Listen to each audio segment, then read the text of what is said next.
Hey, welcome back to episode 2 of Brick Separators. Eric, how are you?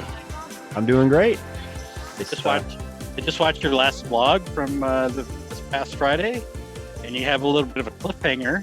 And I'm sure, like, by the time this comes out, you've already announced it. But what's your big announcement? Everybody wants to know. Yeah, so it's actually Friday, April 30th at 3:17 p.m. My time. I'm working till 3:20 p.m., but that's the last time I'll ever work. I'm actually getting paid to do this for 3 more minutes, or actually 2 more minutes now. But I quit my job and that's it. I'm selling Lego full time. I just took it, and it's in March. March had that moment when I saw how much. When I did my recap, it's just how much money went into the business, how much money did I get out of the business. Yeah. It was just that I wish I should have done it sooner. It was just huge in my head, like, we got to do it. So if people haven't seen your March recap, just to sum it up, if I remember correctly, over the last 3 months, so January, February, March, your revenue for both Lego and BrickLink was $20,000. Is that right? Yeah, it was about 22,000 is what I after all the expenses I paid, I brought in. So that's after all your expenses and everything. That's after my expenses. That's fantastic. That's awesome. Yeah, I was blown away. But March has definitely been a record for a lot of people, and it has slowed down a little, but we'll see. I mean, if it goes down, 5,000 in a quarter from that, it's great. Yeah, compared to what I was making. That's good. And then we can talk a little bit more about that, because I think this is a good segue into what our topic is this time around. So let me read it, and I'll superimpose it into the screen right now. I just to give you a context of where this question came from. So I posted last week. If you didn't see my channel, I posted a video of a store tour of my store. Just to I wanted to do it as a little bit of a marketing thing, like show where the bricks are coming from. It was more geared towards a customer, who might be coming onto my channel. I might use this in, the splash page of my BrickLink page, that kind of thing. Anyways, one of the and I posted this on a few different social media places. One of the places I posted it on was Reddit, and I got this very interesting question. The person that asked the question, SS Chow,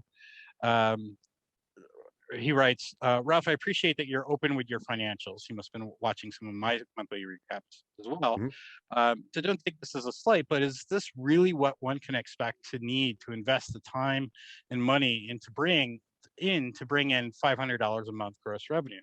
Do you see signs that your expansion will lead to higher sales? And then he goes on and says, I'm just in minifigs right now, and I unloaded individual elements in bulk. I don't think I want to take it to the next level and start branching out into non-minifig pieces if I have to dedicate this much space and time for some incremental revenue. I was blown away by that question. I thought it was just fantastic, right? Like, it's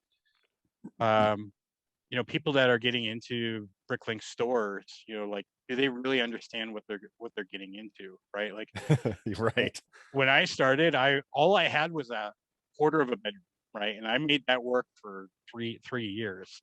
And then, like, I couldn't grow very much. I wasn't partying out a lot. I didn't invest a lot. And so, like, for me, it was a hobby. It was fun. It was good. That was how I ran that store. January last year, we moved into this house. I now have all of this space downstairs in the basement. And so, I'm really putting a little bit more money into this. I'm trying to get a little bit more orders and get this to grow a little bit more. I'm really focusing on the numbers, right? Like the item count as well as the part variety, lot count.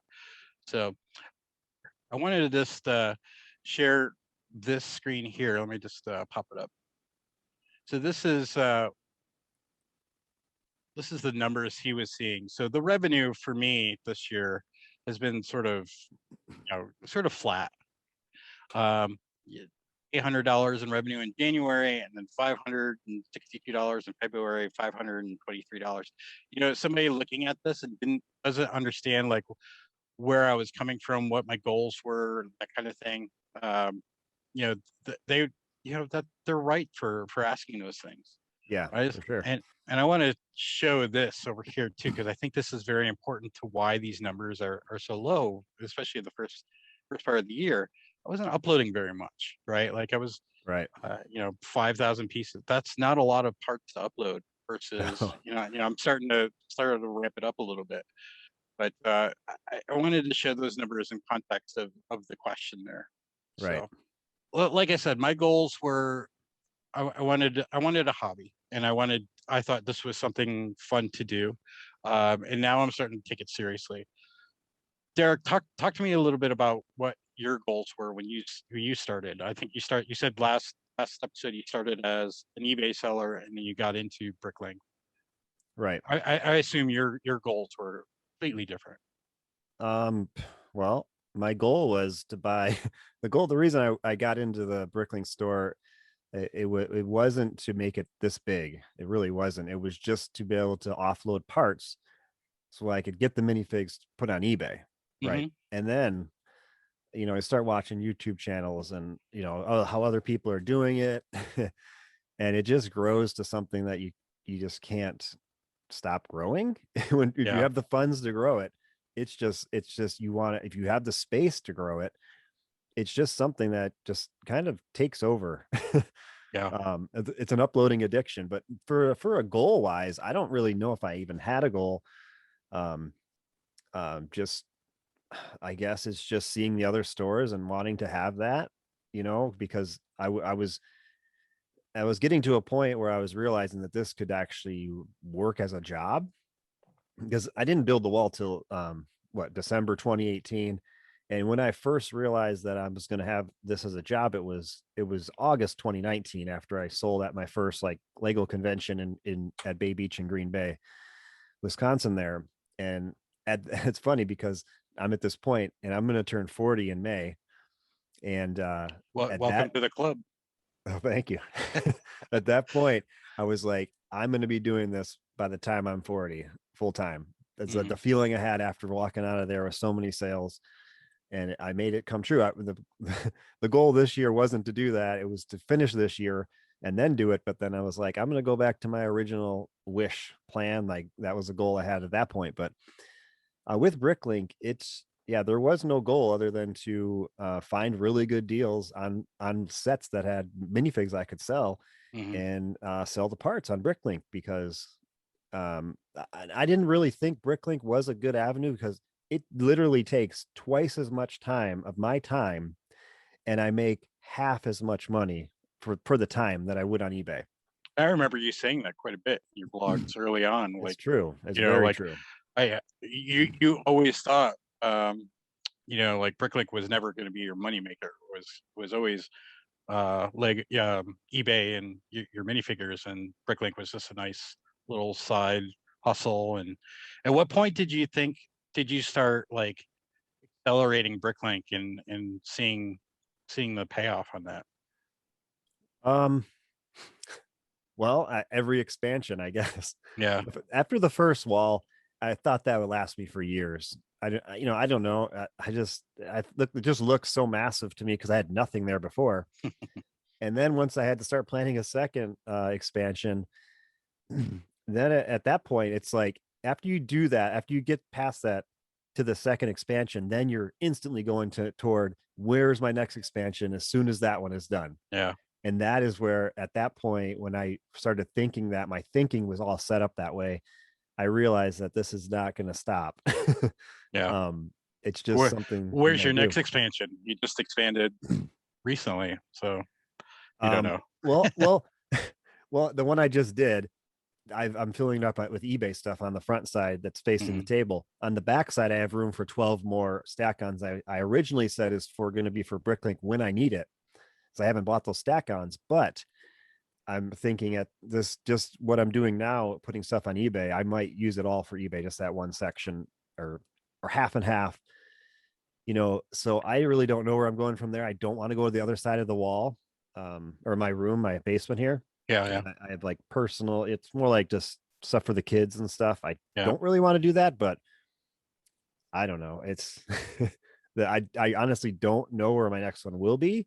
I have two sections where I can actually put one row of stack-ons, like 5 high, Hmm. um, in two different spots. Yeah. So that is, I guess there is a plan when I do, if I do need those. So there is one in the works, I guess.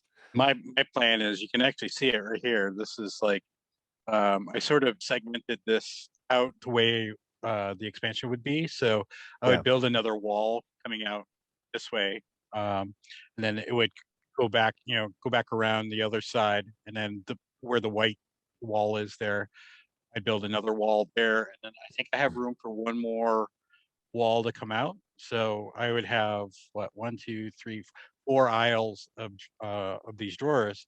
Now the Wow. problem is when I get all full there, I don't know where else to go with drawers. I mean, that would have to sustain me. But these I've been growing. Um, last year in January, I had 9 of these shoe boxes. Now I'm at 31. I'm Wow. almost ready to get another one of these, racks. Yeah. Like I don't know where these would go, right? And so one of the things I did this past week or last weekend was, rearrange the store a little bit to sort of like get an idea of like how much workspace do I really need versus, where can I store Yeah. these things? If I need to, my workspace can go out into the other room. I like part of my basement is also personal, like area, but nobody comes down here. I got a workout area. You can tell, right? Like Oh yeah. I work out a lot. But like I can put my workspace out there, and then Yeah. like Oh all yeah. this weekend, for me, it's all about the ease. I'm thinking about the ease of pulling the stuff, right? Like Right, for pulling sure. orders and that kind of thing. Time. It's all about time. Yeah, yeah. I mean, time into let's talk about time because that was one of the things that the guy that asked the question asked about. Like, do I want to put in this much time? We talked about the space. I think it's like you're going to need the space, right? Like Right. either a room in your house. That's where most bricklinkers are going. They start in their house. They grow up. They grow until they can't expand anymore in their house, and then they find something out. Like then they have to realize, are they making enough money that they can afford rent, and insurance and all that kind of Right. stuff. Right. I mean, I know a few brick sellers that are making that that are renting and have a warehouse type of thing. Right. Or do you like maximize your space and maximize your drawers? Right now, a lot of these drawers right now for me have just one lot in them. Right. Like I could, and I'm starting to think about it because wood is so expensive right now, right? Like I don't want to build this out because I don't want to pay. Would you say you paid $8 for a two It's by eight four? dollars for a 2x4 just Yeah, 2 weeks ago. it's crazy, right? Like I I paid don't- $2 for it like 9 months ago or something. Like, I think I paid how much did $6 for maybe $30 to build this whole wall. Just the wood to build that. right. So it's that would be like $100, $200 just to build that wall. It's crazy expensive. Yeah. Um, but let's talk about the time because the time is the thing that I think is is going to make or break this for people, right? And Right. For sure. so there's a couple different thoughts of things you could do to try to make money with BrickLink. You can sell used, which takes enormous amounts of time, but the profit on it is huge. Right. Or you can buy sets and part them out and list them as new, which takes very little time, but takes a little bit Compared. more, Yeah. yeah, more investment, and you get less money out. Right. And then you've got a different avenue, though, which I'm starting to explore, which is the minifigure route. Talk about the time involved in that. Well, it's hard for me to really gauge that right now because I was always multitasking when I worked. I Yeah. was doing two jobs at one time. But there's different things on eBay that I haven't even explored where you can have a listing, right? Are you talking about specifically on eBay or just in general a minifig anywhere? You tell me. What do you want to talk about? I don't know. Um, I was hitting at eBay, but like if you've got other yeah, things you want to no, discuss, no, eBay I is think we what I would would. all be. Yeah. Yeah, eBay is where there's a formula you got to figure out on taking a photograph, uploading it. You got to fill out these templates to make sure you have all the right information so your item is searchable for others to find. Hmm. On the near the top of the list. So there's different tools that I haven't even explored that I've talked to other eBay sellers that they said you need to be doing this, and I think, and they say it saves a ton of time where you can save your photo and your listing even if something sells out, and you go back to it later and just say I Mm. have one now, so you don't got to rephotograph items. It's a little different with me because I put things with accessories. I'm kind of thinking that over, but I want to stand out, so I don't think I'll ever stop doing that, because I see these other sellers that don't do that because it is a lot more time and effort and money to get the accessories and have them sorted and have them on hand. But I don't mind waiting for a week or two for a BrickLink order to get more of them if it's going to make the item sell more, for more money and stuff. But I don't know. Minifigs are just fun because it's not as much time. I mean, you spend a lot more money on them, right? Buying two, I mean, they're like 125 to 150 a pound on some of these lots now. That are before, when I first started this, I was getting them for less than $50 a pound all the time. Like, it was crazy. And I have a lot of that stuff I haven't gone through yet, or barely gone through, but Yeah. it is more of an investment. It takes less time, I think, for what you can get out of it. Um, but in general, I don't know. Minifigs are definitely the way to go. But I liked with having eBay, with having BrickLink, with having Brick Owl, with selling locally or at conventions. My big thing is being really diversified. And if one of those fails or one of those is no longer an option, it's not going to phase me at all. So that's how I'm set up. And that's, I'm trying to take it the safest route. I should have quit my job the start of 2020, honestly, and I would be just fine. I would be like, just my sales would be outrageous, I'm sure. Yeah. But Yeah. you know, it So is what it is. yeah, I'm starting to dabble into eBay, and I feel like I'm starting all over again, right? Like I feel like I'm learning BrickLink all over again, Right. right? It's Right. fun. Yeah. It's fun building the minifigures and placing BrickLink orders and you know um, figuring out an organization system for that again. It gets Uh, expensive though. yeah, it does. You're right. Like you can drop $100 order like that, and you get what, like 30, 40 items. It's crazy. Right. Um, and capes. So don't even get me started about the cost of capes right now. Oh, I know. Um, I wanted to talk a little bit about different strategies for a store, right? Like, um, there, I've always heard through, researching BrickLink stores through old videos and stuff. There are two types of stores, right? There are quantity stores. So these are stores that are, have high quantities of a low number of parts. So like you get a 1x2 dark bluish gray brick. That store might have 1,000 to 10,000 of that part available for somebody. And these stores are good for builders who who are building big mocks that need a lot of one piece, right? And so those stores Right. are good for them. The other type of store, and this is where I think a lot of BrickLink sellers are headed, is the variety store, which is high number of lots and the ability to get noticed in searches of people's wanted list, right? Right. So the idea is a customer puts together a wanted list, sits by all, and then you see the top stores that have the most number of lots of your wanted list first. And Right. so that's the strategy. Get up on that search engine as high as you can, or you can do what I do and just send Derek a coupon, so you're automatically at the top of his Yeah. list. Send everyone coupons that might buy from you. Yeah, yeah. It hasn't worked out, by the way. Just so you know, I'll it's a place them failing. eventually. It's a failing strategy. No. Yeah. Um, uh, what are your thoughts on that? Well, like, Yeah, where's your store? Like for me, I'm like, I'm neither. Like, I'm trying right. to be a variety store, but I'm like, I only have like 6,000 lots, and I'm trying to grow that. But I'm not a quantity store either, because Right. I've got weak many drawers here. But Well, where do you think you are? I mean, I'm not definitely not a quantity store. I at one point I was buying the pick a brick cups. I thought that was a nice way to add, quantity. I Mm, don't think it is for the no, most part. You got to be real selective when you're there. Don't buy more than three different parts off that wall. That and you have just do the research. I just was there and just like, I'll I just grab a regret ton of stuff. I regret buying these. These are the Yep, coral. Yeah, I have a ton of those. So never sold eventually one. they're gonna sell, but that's just tons of people have them.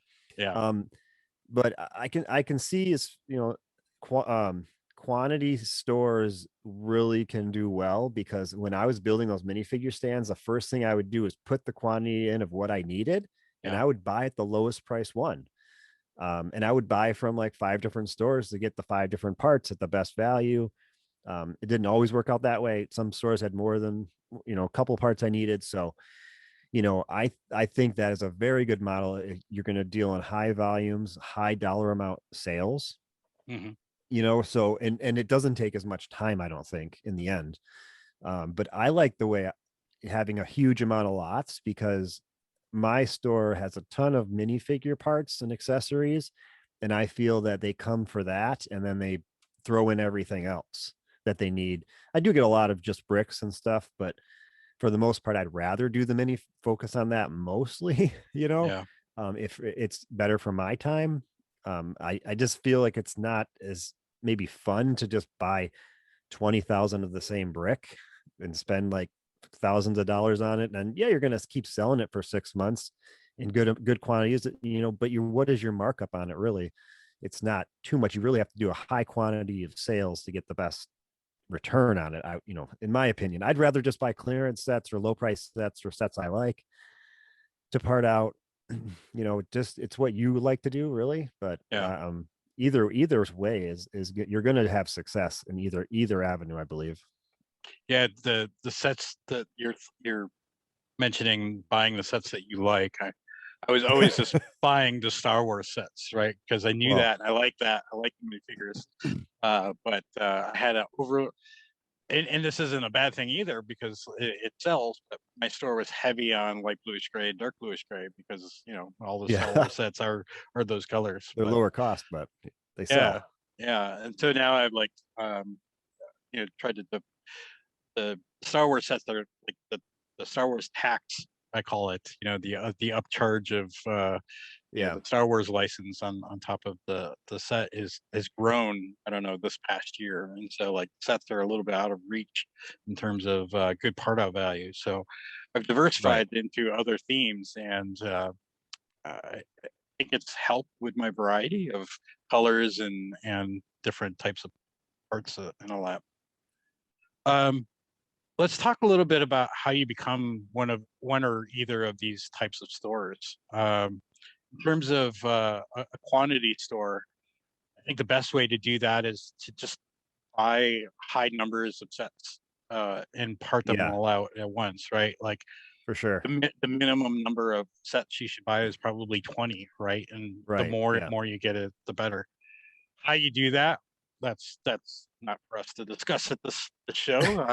That's for you to figure out and for us Yeah. to hold as secrets. Um, any other thoughts there on quantity?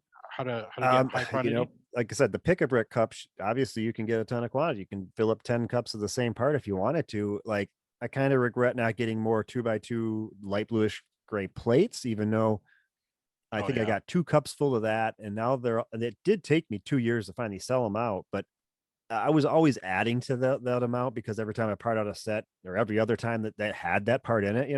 hmm Um, but the markup on it isn't the best. But if you're getting 50 of those cups and you have how many fit in a cup? 300, I don't even know, 400 or 500 of those hmm in each cup, and you just have this massive amount of these plates.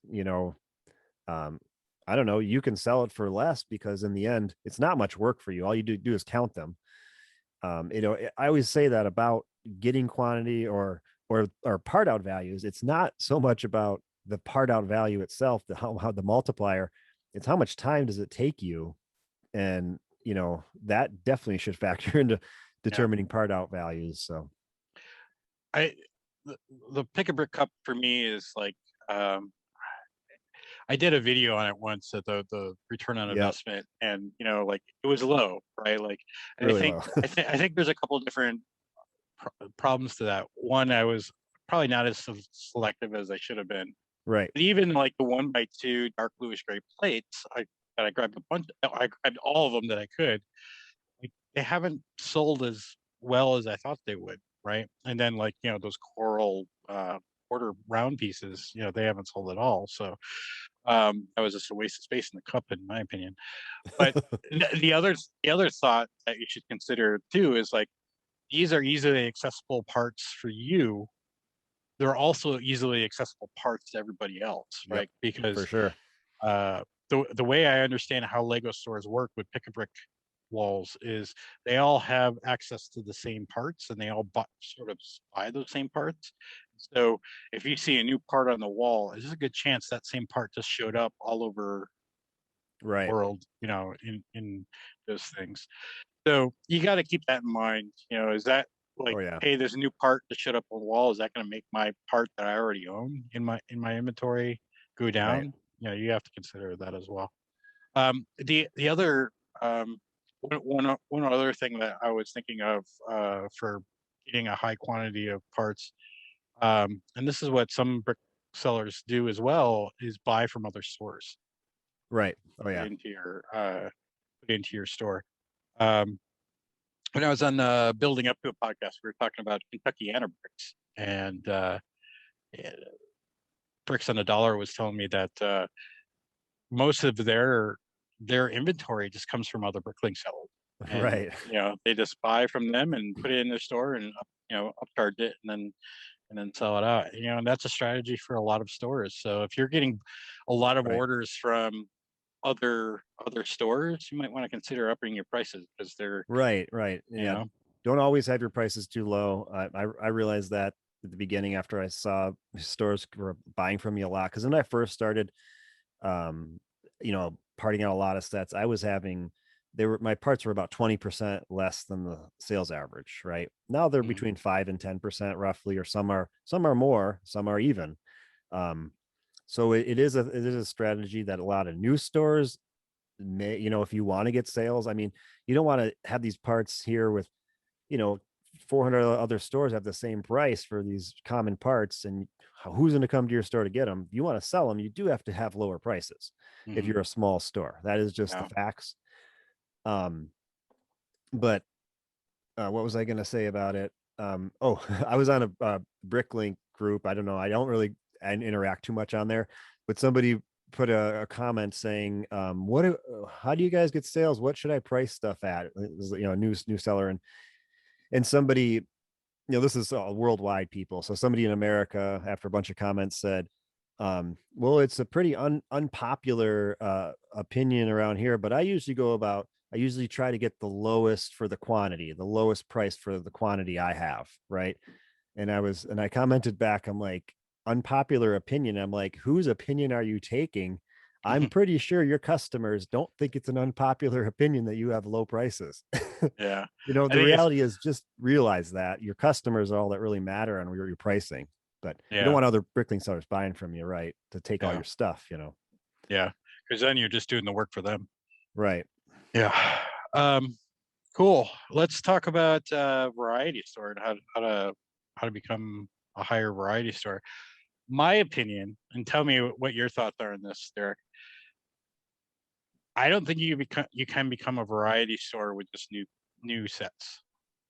Definitely not. I Yeah. mean, you're going to get decent sales, but I don't think, unless you're doing high quantity, you couldn't get to the point I'm at by doing that. you know, Because all of the other BrickLink sellers are going to have those parts, because they're parting out the same sets, right.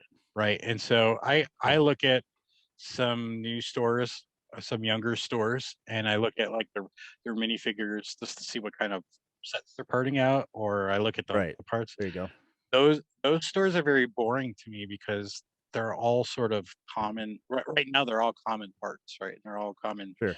minifigures. And I'm probably that store too. I'm not gonna lie, right? Like I need to diversify a little bit, but I don't think, if you're just doing new, I don't think that's how you become a variety store.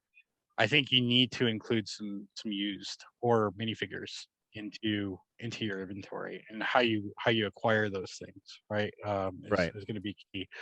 The thing with used parts are you're going to get a lot of parts that aren't in circulation anymore and that are Right. highly desired by Right. customers that want to build older things that they don't have access to these parts to. So that's going to be desirable, and they're going to want low quantities of those things probably. They're not going to Right. need higher quantity. Right. Light Right. gray, dark gray, those are like high demand colors because they don't make those anymore, right? And so a lot of the older sets need those things. Am I Right. missing anything there? What do you think? Oh, the variety. I don't know, not really. I mean, when it was here's what I do. I get a box of bulk used Lego. I'll take all the minifigure stuff out, all the accessories I can find, all the printed tiles or stickered tiles, and pretty much leave the rest unless it looks like a unique piece. And I'll get that stuff listed pretty fast, pretty quick within a week most of the time. Hmm. Then I just leave the rest of it. And that really does add a big variety. I'm not saying that stickered pieces and printed tiles always sell very good, but you get a variety, and it may drive someone to come to your store because you may be one of only 5 stores that have that stickered piece. Because not everyone is sitting there uploading stickered pieces that are used. I um never do sticker. I always peel the sticker off and do you? Yeah, make it a I comic piece. I rarely ever peel it off. I Hmm. like to list them. I don't know, it's something, it's a variety. Like These are with stickered my pieces store. you're getting out of bulk, or these are stickered Yeah, pieces you're getting out of used sets. out of bulk pretty much. And the Yeah. used sets, I'll do the stickered pieces from the used sets as well, See, that unless that to me makes sense. The used sets, right? Because you know where it came from, and you know yeah. that it's supposed to be there.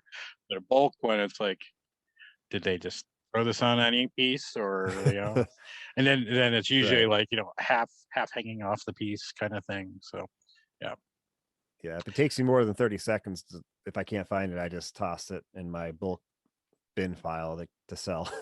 yeah, So don't spend that, too much time on that. that's interesting. So hopefully that was insightful into what it takes to run a store, what it takes to try to be profitable, what kind of strategies, goals you should have for your store, what store you want to run, how do you want to run it, do you want to be profitable, do you want to you know go full time like Derek's doing, what other, like, now that you're going to be full time, you're essentially doing this podcast on your own time now, as of Yeah. half an hour ago. Yeah. um what other things do you need to consider now, um going full time? I mean, there's a little bit more to it than just I you mean, know I was working at 25 hours on a max outside of my normal job, so in reality it was more like I was working 35 hours because all the other stuff I could do during the week mm, while I was working another job. So I'm hoping to plan for 45 hours a week to start. I'll never work past 4 p.m. any night. I never have to close my store again if I'm here. yeah, yeah, you can you just know, keep pulling orders through 7 a.m., yeah, right? if yeah, I mean, if I have, a lot of orders one day and I plan on adding parts, I just don't add the parts. I just get the orders out and then get to the uploading when I can. That's my first priority, is to get the orders out the door Right. as soon as possible. I mean, that is that is the number one thing if you have a store, is to get those parts out fast. If you're trying to build a customer base, get them out as soon as you can. So that's always a number one priority. You're saying what is changing, that I Like have to what? think about? Yeah, like some things that come to mind are there tax implications? You probably already were paying tax because you're past the threshold. Oh yeah. Um, the big one for me that would stop me in my tracks and make me not want to quit my current job is health insurance. Right. Things like that. Like, can you talk a little bit about, like, don't go into too much detail, but Like Yeah, those it's those are fine. things that are top of mind for a lot I of mean, sellers. the reason I didn't do this earlier because we wanted to pay off as much debt as we could. Now we just have a house payment. And the stuff we paid off for the vehicle and stuff, that is covering what we have to pay in health insurance, what we have to pay in life insurance and dental insurance. So there's four things, those three things, and then I have to pay for my own internet now, which is like $50 a month. So it's about $500 in expenses more that I have to pay. I Mhm. was already paying estimated taxes because I made so much on the business. The accountant said you definitely need to pay estimated taxes every 3 months. I have to pay in early. So, and from what I paid in 2020, I actually had a small refund. I overpaid a little bit at the end of the year when I did the taxes. I didn't have to pay anything more. I got a little bit back. So it seems like a scary thing, insurance, but I mean, for a family of five, it's less than $400 a month. It's not the best, but we have a large savings in case we need it. Yeah. Hopefully you never do. But it just depends on your situation. I wouldn't, I lost my 401k contribution from my employer, which was very nice. I mean, I got a lot built up, but I have to do that myself now. So that isn't something you do lose. Yeah. But it seems scary on the outside, I but if didn't you even just, think of 401k, but yeah, that would be another yeah. benefit you'd have to think of too. But what I realized is when I was going through it, like what would happen if something happened? We could live off the inventory I have for over 2 years without buying anything or adding anything. Yeah. We would, and just slowly sell it or put better sales on, things like that. So you guys always have to look at what do you have invested. I look at it this way: is like I went back to college for the last 5 years, but instead of leaving, graduating with a big debt, I have this $100,000 business and a great job. you know, Yeah. Yeah. it's like, I don't know. It's just amazing that you can do that with all the work, just hours and hours of work. I mean, there's other things you can do, like like technology wise, you can easily make it easier if you have good ideas. But yeah, this is just one that works for me. I like I like at the act of work being up. That's why I got the standing desk right there. Can't wait to use that. Yeah, those are great. I wish I had one of those. We have them in the office, but I never got one for home office. Um, Great. Hey, we love to hear your thoughts in the comments. What did we miss? What should somebody that's opening a store or wants to think about a BrickLink store, what should they be considering before they do that? Are we on the mark with the amount of time and space needed and the types of stores, or are there other stores that we're missing? I think the one thing that we didn't touch on is like the initial capital that you might need to get into a store. Me and you both watched um, what a live episode of BrickBucks where they talked to a BrickLink seller who um, has in 10 months has grown to almost 1 million parts and um, has a high variety, I think over 10,000. And, they're doing quite well. But I asked the question of them, what was your initial capital? And he said $30,000. And he's probably put in about $50,000. And Wow. through continuing watching that episode, it turned out like he still hadn't reached break even yet. But yet um, he said he shared some of his financials, and I went and dug them up in different videos. He's grown considerably over the first few months, and I think he's up to like maybe $5,000 to $6,000 a month in revenue. And at some point, it's going Yeah. to tip in his favor, and Right. he'll make a lot of money. He says he's in maintenance mode as well, which was like I wanted to just scream, no, that's not how you do this. You got to keep uploading. Uh, Yeah. but I but know. yeah, Well, he's got an interesting strategy of uh, buying from BrickLink stores. So like he has right. a wish list of popular parts that like it turned over fairly quickly in a store, and he just rebuys that and replenishes. And his pricing strategy too is a little bit high, which is I think 3 times over the 6-month part out Hmm. Really? average. Well, I think he started doing that because he wanted to grow to 1 million, and then, but he To kept it slow there the sales, because, yeah. but he kept it there because he has a variety store. Plus, he's probably got a little bit of Quantity. Oh yeah. quantity and variety, so people are willing to pay that price to get the part, all of the Wow. parts in one shipment.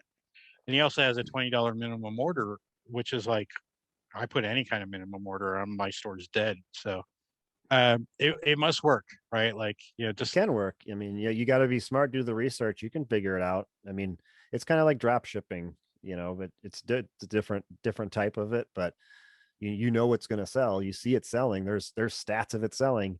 You can go after it. I mean, that's yeah. definitely a strategy. I think one of the key things, just continue, just upload. The more you upload, the Yep. more I keep looking at my financials.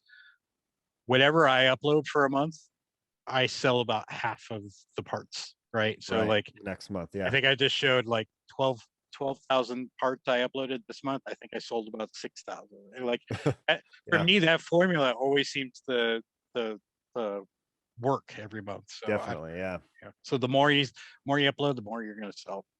Anyways, definitely. let's save the rest of the conversations for another episode.